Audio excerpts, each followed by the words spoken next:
Antigamente não existia uma lei que protegesse as pessoas na hora de comprar um produto ou contratar um serviço. Eu não estou falando do tempo dos seus bisavós, não. Eu estou falando dos anos 80. Era assim, se você comprasse um produto estragado, você dependia da boa vontade do vendedor. Se ele não quisesse trocar, você ficava no prejuízo e não tinha a quem recorrer, a não ser tentar o demorado caminho dos tribunais. Tudo isso começou a mudar há 30 anos com a aprovação pelo Congresso Nacional do Código de Defesa do Consumidor, o CDC. A gente tem que louvar essa data, porque esse código protege muito o povo brasileiro. É como o nome diz, defesa do consumidor. É muito importante começar salientando a importância que o parlamentar constitucional deu ao tema da defesa do consumidor na Constituição de 1988. Foi muito cuidadoso, coloca como um direito fundamental e princípio da ordem econômica e, de fato, a lei complementar produziu uma das legislações mais aprofundadas do mundo em termos de direitos do consumidor. Foi esta lei que trouxe instrumentos capazes de equilibrar as relações de consumo. Relação de consumo? Bom, para alguém vender, é preciso ter alguém querendo comprar, e vice-versa. Essa troca de dinheiro por produto ou serviço entre quem fornece e quem paga é uma relação de consumo. A lei veio para proteger a parte que era mais fraca nessa relação, o consumidor. A partir da hora que criou-se o Código de Defesa do Consumidor, com esse grande objetivo, nós tivemos sim esse fortalecimento desse lado da balança, de modo que o consumidor, a partir da hora que ele começou a ter os seus direitos resguardados, seja através dos códigos, seja através dos PROCONs, seja através das delegacias de defesa do consumidor, seja através dos juizados especiais de defesa do consumidor, ele começou a ter a sua vez e voz. Para chegarmos ao código, porém, o caminho foi longo. Passou pelas primeiras leis contra o abuso econômico das grandes empresas na década de 60, pela criação do primeiro PROCON em São Paulo em 1976, e por outras iniciativas que tentavam defender os direitos de quem comprava. A criação do Código estava prevista nas disposições transitórias da Constituição de 88. No ano seguinte, o Senado votou o projeto e o enviou para os deputados, que o aprovaram em 1990. A lei foi sancionada pelo então presidente Fernando Collor e entrou em vigor 6 meses depois, em março de 1991. O Código de Defesa do Consumidor, já há 30 anos atrás, foi um marco decisivo no próprio processo civilizatório. A relação de consumo deixou de ser um caso de polícia para ser um caso regulado por um Código de Defesa do Consumidor e das relações dos consumidores com os fornecedores de produtos.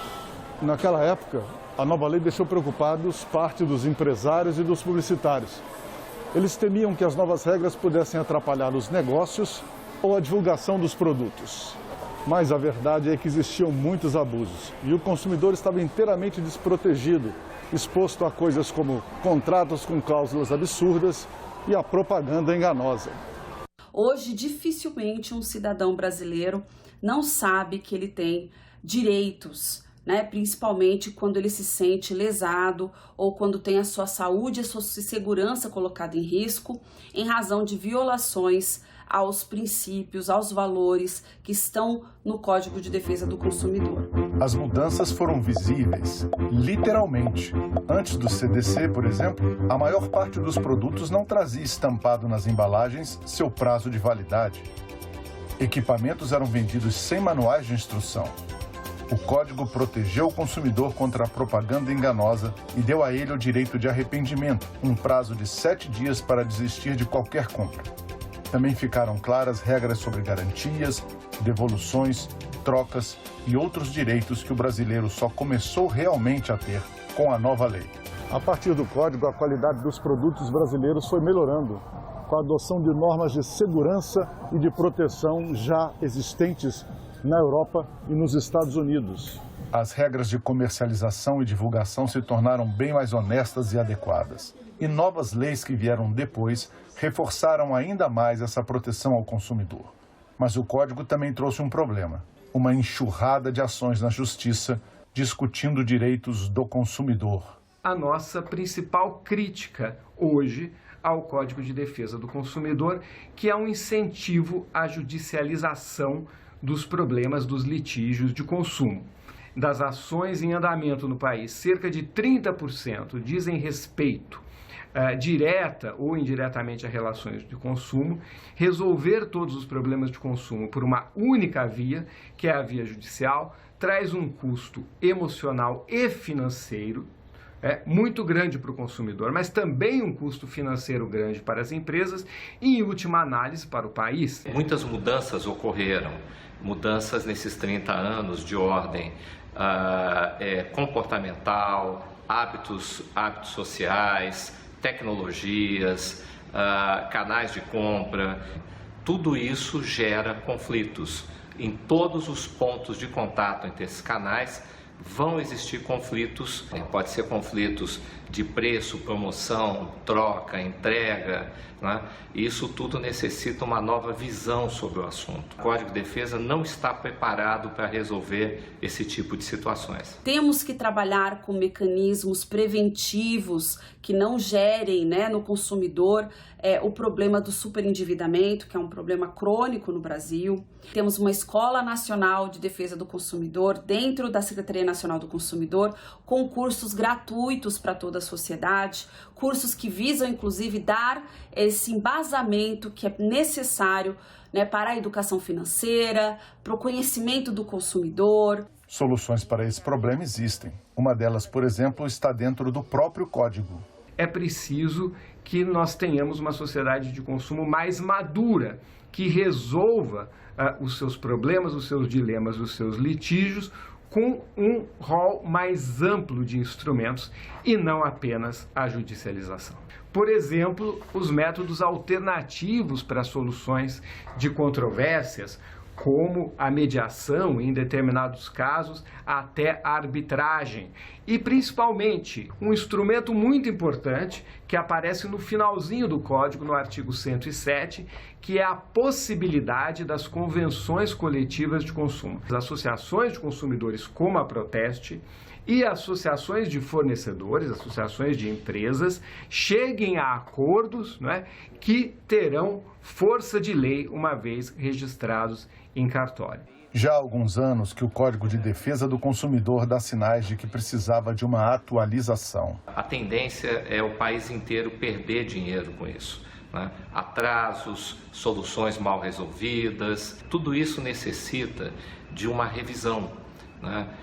E essa revisão tem que envolver profissionais da área, uma ampla discussão. Temos mecanismos alternativos que não apenas levam o consumidor ao Poder Judiciário. Temos a plataforma do consumidor.gov.br, uma plataforma oficial do governo federal disponível para resolução de demandas individuais. A plataforma hoje conta com 80% da resolução das demandas.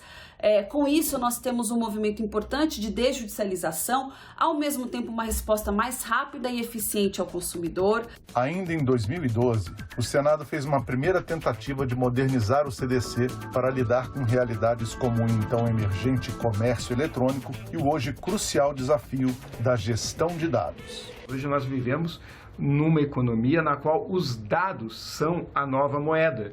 E o conceito de dados também não existia na época da elaboração do Código de Defesa do Consumidor. A Lei Geral de Proteção de Dados, que entra em vigor agora, vai trazer uma revolução na maneira de relacionamento dos consumidores com os fornecedores de produtos e serviços, a maneira de tratar, armazenar as informações dos consumidores é completamente diferente hoje e o código vai ter que se adaptar a isso. O próprio hábito de consumo e comportamento de compra dos consumidores mudou e se aprofundou com a pandemia. Só para você ter uma ideia, entre janeiro e agosto desse ano se vendeu mais do que o ano passado pelo comércio eletrônico.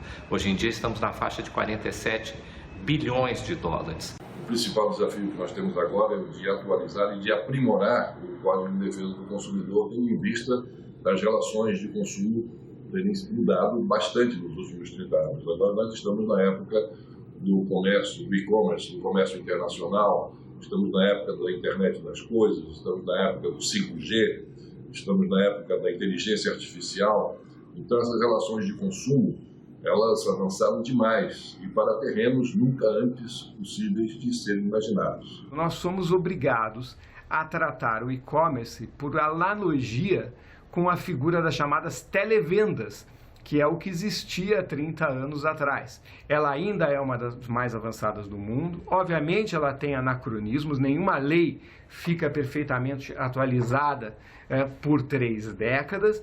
Mudanças no Código do Consumidor são então não só necessárias, como muito bem-vindas, porque a proteção dos direitos do consumidor deve continuar sendo um esforço de toda a sociedade. A gente precisa agora tentar regular um pouco mais esse mercado no que diz respeito a essa questão dos crimes cibernéticos, dos crimes de internet, dar mais essa responsabilidade e quem sabe até ter um código internacional de defesa do consumidor, onde a gente possa fazer com que as relações de consumo não se restringam exclusivamente ao Brasil. Tudo isso é necessário para o Brasil avançar, atender bem aos clientes, resolver os problemas, proteger as necessidades das pessoas, tipo, não ser invadidas o tempo todo em seu telefone por ofertas que elas não querem, ou spams desagradáveis, né? Proteger os dados. Tudo isso é necessário para criar uma nova sociedade e uma sociedade com menos conflitos e mais resultados. Isso é que nós esperamos.